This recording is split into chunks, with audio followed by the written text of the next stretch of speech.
हर event पे value change है। First time जब डाला था तो ये इवेंट 1 कंसीडर होगा, सेकंड टाइम जब डाला था तो इवेंट 2 कंसीडर होगा और थर्ड टाइम इवेंट 3 कंसीडर होगा। ठीक है, तो हर एक इवेंट पे, हर एक स्टेट पे जो ट्रांजिशन है वो डिफरेंट होने वाला है। तो इस टाइप की जो टेस्टिंग होती है वो स्टेट ट्रांजिशन टेस्टिंग होती है। सेम सक्सेस के केस में भी लेट सपोज उसके बैंक अकाउंट में जो अमाउंट है वो 1 लाख रुपीज़ ही है। नमस्कार दोस्तों, एसएस प्रैक्टिकल एजुकेशन चैनल में आपका स्वागत है।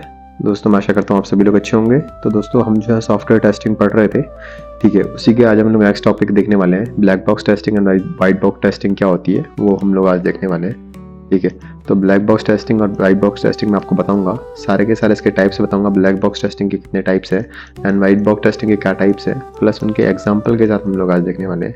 उसके बाद मैं आपको कुछ MCQs भी कराने वाला हूँ, ठीक है, जो आपके जो एग्जाम्स के पॉइंट ऑफ व्यू से काफ़ी ज़्यादा इंपॉर्टेंट होने वाली है।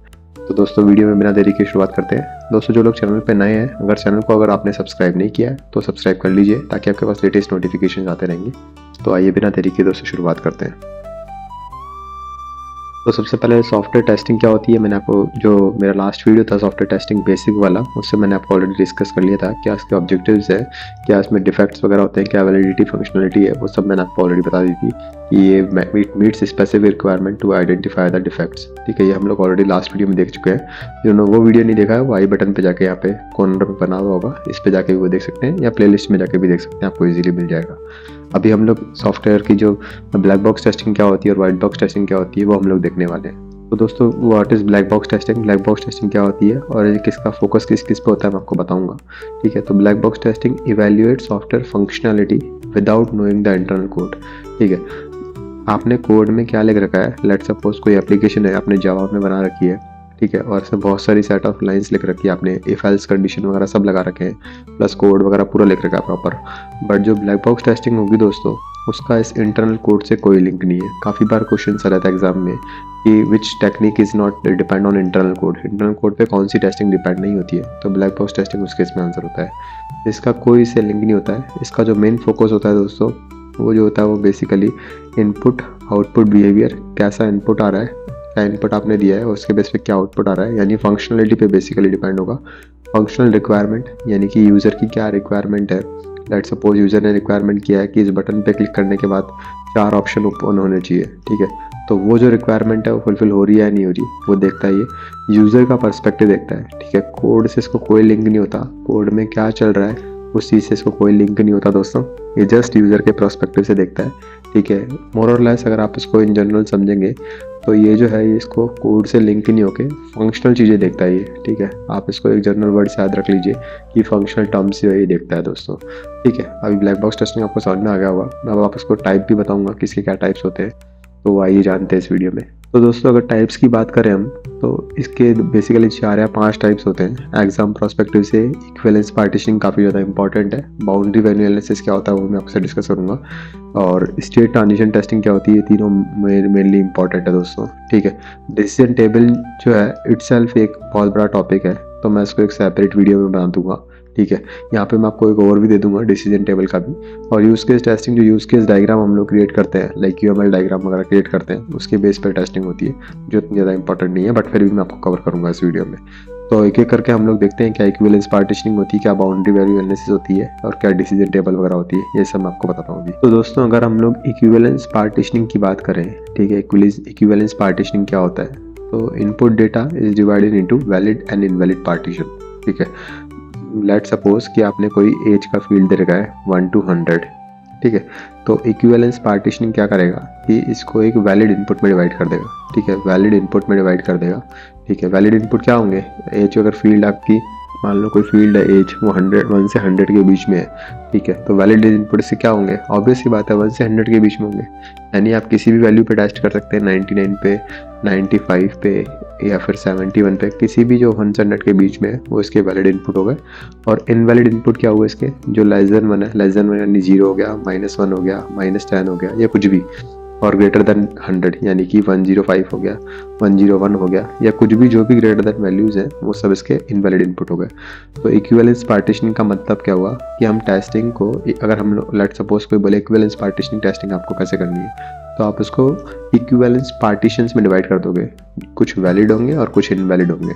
ठीक है, तो उन केसेस के बेस पे आप वो जो है टेस्टिंग कर सकते हो। लाइक एज फील्ड अगर आपको टेस्ट करनी है तो उसका वैलिड क्या हो जाएगा 56 हो जाएगा, इनवैलिड क्या हो जाएगा 109 हो जाएगा। ठीक है, तो इस बेस पे आप उसकी टेस्टिंग कर सकते हो, वैलिड इनपुट के बेस पे as well as invalid input के बेस पे आप उसकी पूरी टेस्टिंग कर सकते हो। तो ये इक्विवेलेंस पार्टीशनिंग हो गया। इतना सा कंसेप्ट है, कोई ज़्यादा टफ नहीं है, ठीक है। एक एग्जांपल से आप समझ जाएंगे। इसको एग्जांपल को, एज वाला एग्जांपल को आप लाइफ टाइम याद रखिएगा, ठीक है। फॉर्म वगैरह जब आप फिल करते हैं तो उसमें कई बार आपने देखा होगा कि जो मैक्सिमम एज लिमिट होती है किसी किसी फॉर्म में 30 ईयर्स की होती है, ठीक है।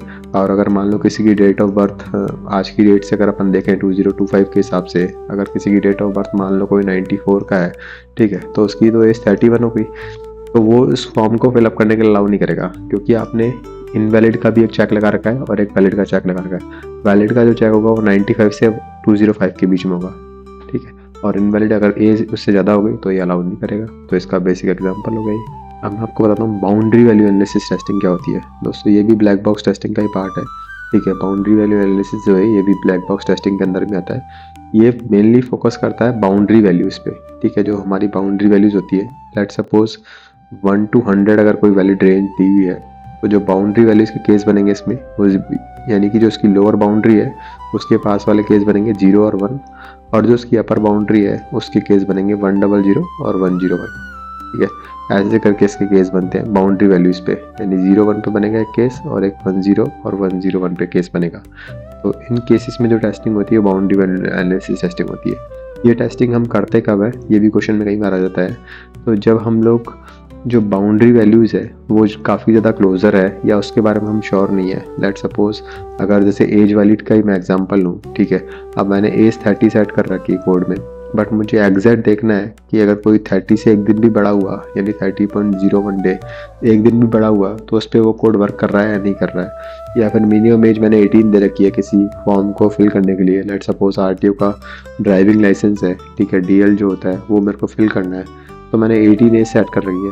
अब कोई 17 ईयर्स और 364 डेज पे है, यानी कि 17 ईयर 364 डेज पे है, तो क्या वो RTO की साइट पर उसको अलाउ करेगा या नहीं करेगा। तो इस टाइप की जो क्लोजर टेस्टिंग होती है दोस्तों, बेसिकली वो सभी टेस्टिंग हम लोग बाउंड्री वैल्यू एनालिसिस में करते हैं, ठीक है। जितनी भी क्लोज टेस्टिंग होती है, या अगर क्वेश्चन में आ जाए तरह से काइंड ऑफ बाउंड्री पे टेस्ट करना है, बिल्कुल क्लोज वैल्यू पे टेस्ट करना है, तो वो जो टेस्टिंग होती है दोस्तों वो बाउंड्री वैल्यू एनालिसिस के अंदर में आती है। आई होप आपको समझ में आ गया होगा ये क्या होता है बाउंड्री वैल्यू एनालिसिस। तो अब बढ़ते हैं हम आगे।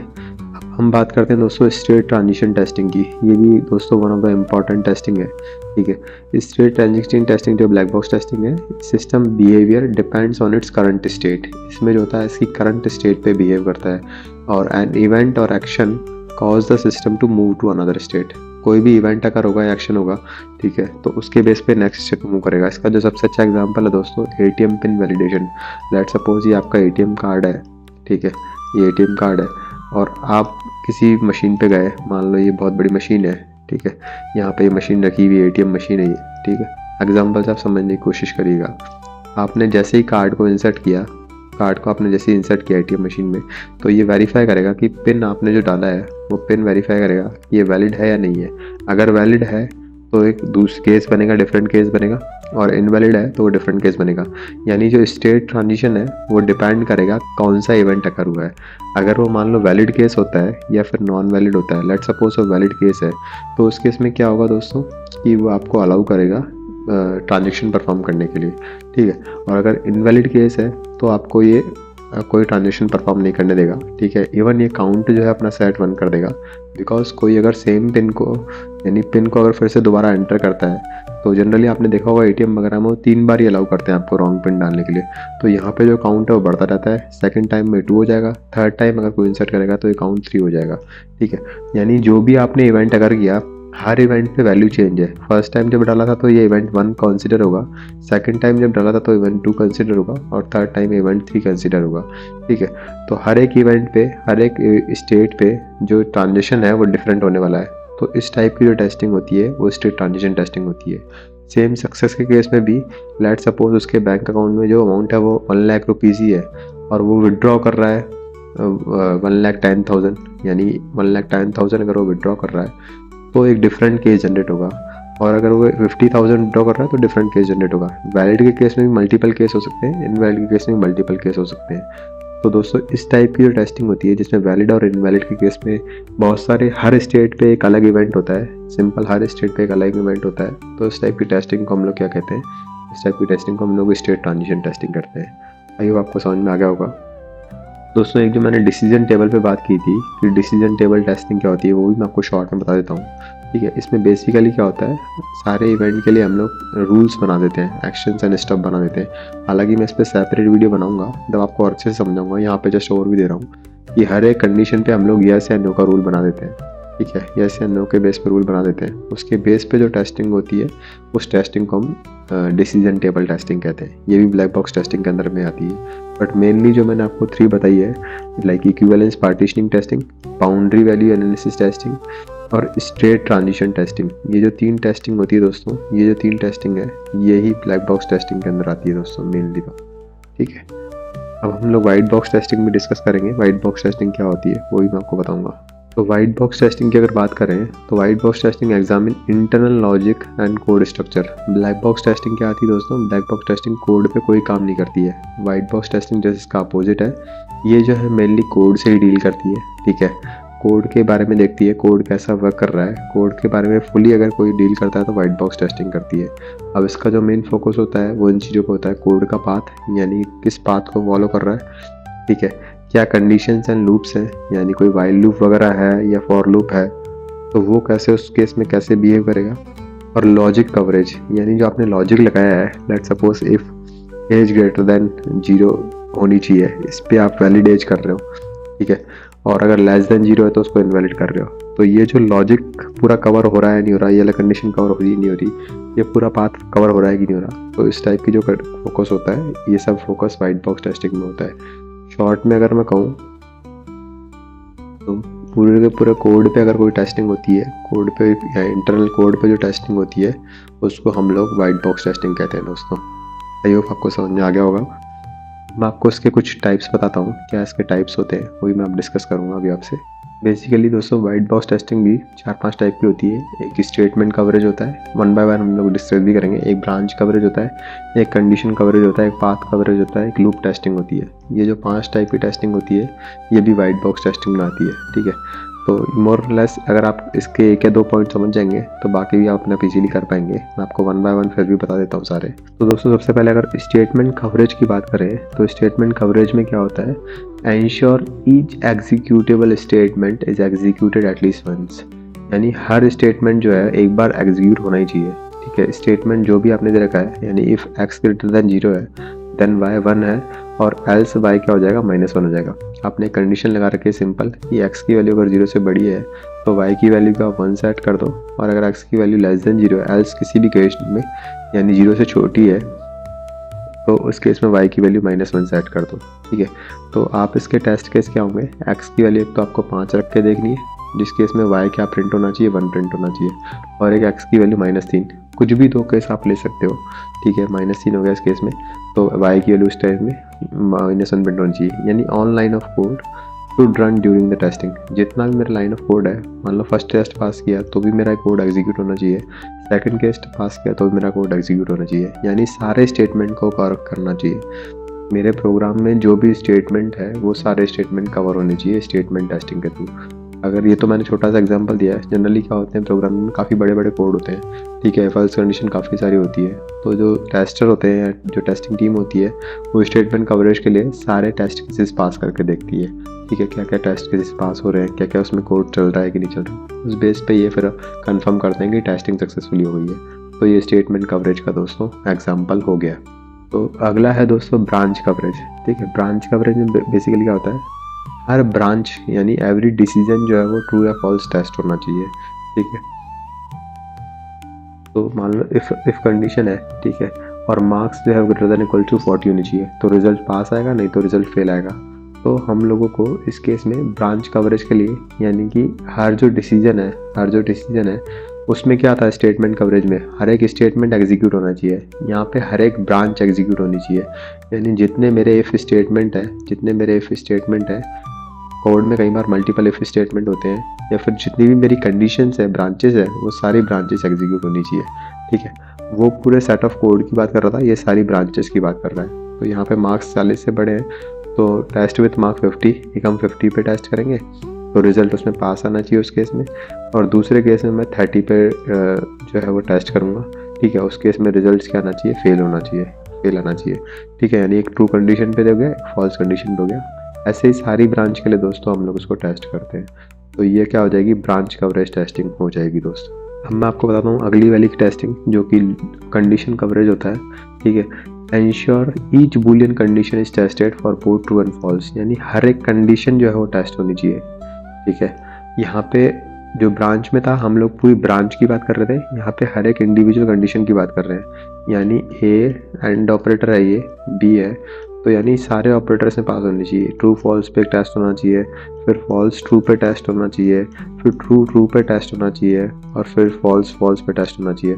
यानी सारे जो भी इसमें पॉसिबल टेस्ट केसेस बन सकते हैं हर एक कंडीशन के लिए, वो सारे टेस्ट केस में पास होने चाहिए। और अकॉर्डिंगली जैसे एंड ऑपरेटर लगा रखा है, तो ट्रू ट्रू के केस में ही भाई एंड ऑपरेटर किस में पास होता है, ट्रू ट्रू अगर होगा तो ट्रू होगा, और बाकी सभी कंडीशन पे एंड ऑपरेटर फॉल्स बिहेव करता है, ठीक है। तो अकॉर्डिंगली जो आउटपुट है वो मेरा वैलिड होना चाहिए। तो ये को दोस्तों किसका एग्जांपल हो गया, ये जो एग्जांपल हो गया है दोस्तों, ये कंडीशन कवरेज का हो गया। यानी आपने हर एक कंडीशन को टेस्ट करके देख लिया, हर एक कंडीशन को टेस्ट करके आप देख रहे हो कि किस केस में क्या आउटपुट आ रहा है। तो ये और ज़्यादा डीपर हो गई, ठीक है। स्टेटमेंट कवरेज से ज़्यादा डीपर जो है वो ब्रांच कवरेज है, और ब्रांच कवरेज से भी ज़्यादा जो डीपर है वो कंडीशन कवरेज है। ये 3 टाइप मेनली है इसमें। एक लूप कवरेज आएगा जो मैं आपको बता देता हूँ अभी। लूप कवरेज आप नाम से ही पता पड़ रहा होगा आपको, यहाँ पे जो है वो कंडीशन वगैरह नहीं होती है, पूरे लूप की टेस्टिंग करते हैं। लेट सपोज कोई फॉर लूप है या डू वाइल लूप है, मेनली तो ये 3 लूप होते हैं अपने पास, डू वाइल हो गया, फॉर हो गया, या फिर वाइल लूप हो गया। तो ये 3 लूप पे हम टेस्टिंग करते हैं बेसिकली। तो इन 3 लूपों पे हम लोगों को टेस्टिंग करनी है, ठीक है। Test loop for different scenario, 0 iteration और 1 इटरेशन।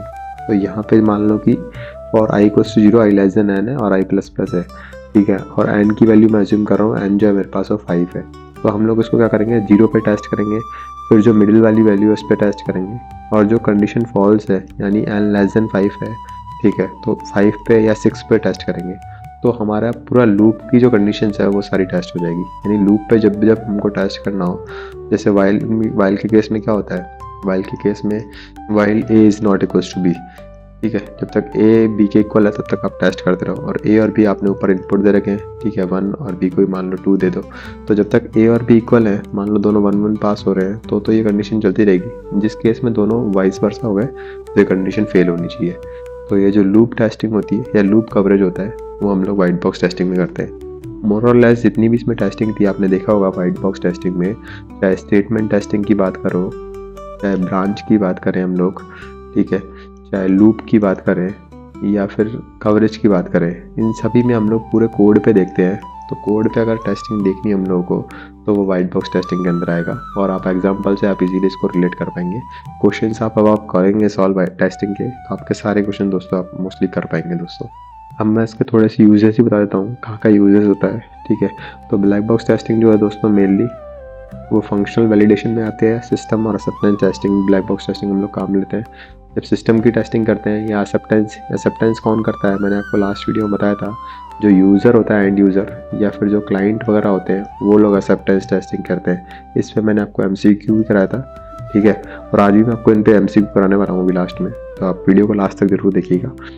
और फंक्शनल वैलिडेशन क्या होता है, फंक्शनल वैलिडेशन जो होता है, फंक्शनलिटी अगर हम लोग को वेरीफाई करनी है तो वो भी ब्लैक बॉक्स टेस्टिंग के अंदर आता है।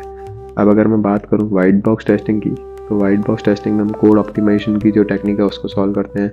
यूनिट टेस्टिंग जो है वो इसमें करते हैं। सिक्योरिटी एनालिसिस किस पे होता है, कोड पे होता है। तो ये सब जो एक्टिविटी है हम लोग वाइट बॉक्स टेस्टिंग के अंदर करते हैं, ठीक है। मेनली जो कोड वाला जो पार्ट है वो इस पे आएगा। सिस्टम एक्सेप्टेंस टेस्टिंग वगैरह वो यूज़र क्लाइंट साइड पे जो होगी वो ब्लैक बॉक्स टेस्टिंग के अंदर आएगी दोस्तों। तो आई होप आपको समझ में आ गया होगा ये। अब मैं आपको इसके कुछ MCQs भी करा देता हूँ फटाफट से। तो which testing focus on internal code, आप लोग कमेंट करके पहले वीडियो को पॉज करिएगा, पहले ये 2 क्वेश्चन अपने आप सॉल्व करने की कोशिश करिएगा। आप कमेंट करके भी मुझे बता सकते हैं कि क्या इसके आंसर हो सकते हैं। तो which testing focus on internal code structure, कौन जो वो इंटरनल कोड स्ट्रक्चर पे वर्क करता है। तो इंटरनल कोड पे दोस्तों वाइट बॉक्स टेस्टिंग वर्क करता है। अभी हम देख के आए, काफ़ी ईजी क्वेश्चन है। तो और अगला क्वेश्चन है which testing ensure that the critical functionalities are working after build, यानी बिल्ड बनने के बाद जो है वो फंक्शन जो है वो काफ़ी वर्क कर रहे हैं। ये टेस्टिंग मैं आपको पहले पढ़ा चुका हूँ, इसमें नहीं है, बट क्वेश्चन जानबूझ के दिया गया है ताकि जो पुराने टॉपिक है वो भी आपके साथ रिवाइज होते जाए। तो स्मोक टेस्टिंग दोस्तों इसका सही आंसर हो जाएगा। क्रिटिकल फंक्शनलिटी जब हमको टेस्ट करनी होती है, क्रिटिकल फंक्शनलिटी यहाँ पे दिया हुआ है, जब जब हमको क्रिटिकल फंक्शनलिटी टेस्ट करनी है आफ्टर बिल्ड के बाद, तो हम लोग स्मोक टेस्टिंग करते हैं दोस्तों। ये बात आपको पता होगी, नहीं पता है तो आप इसको नोट कर लीजिए, ठीक है। अगर हमको एक बिल्ड के बाद अगर कोई टेस्टिंग करनी है, ऑलरेडी एक बिल्ड बन चुका है उसके बाद अगर टेस्टिंग करनी है, तो हम उसको स्मोक टेस्टिंग में कंसिडर करते हैं दोस्तों। तो स्मोक टेस्टिंग यहाँ पे सही आंसर हो जाएगा।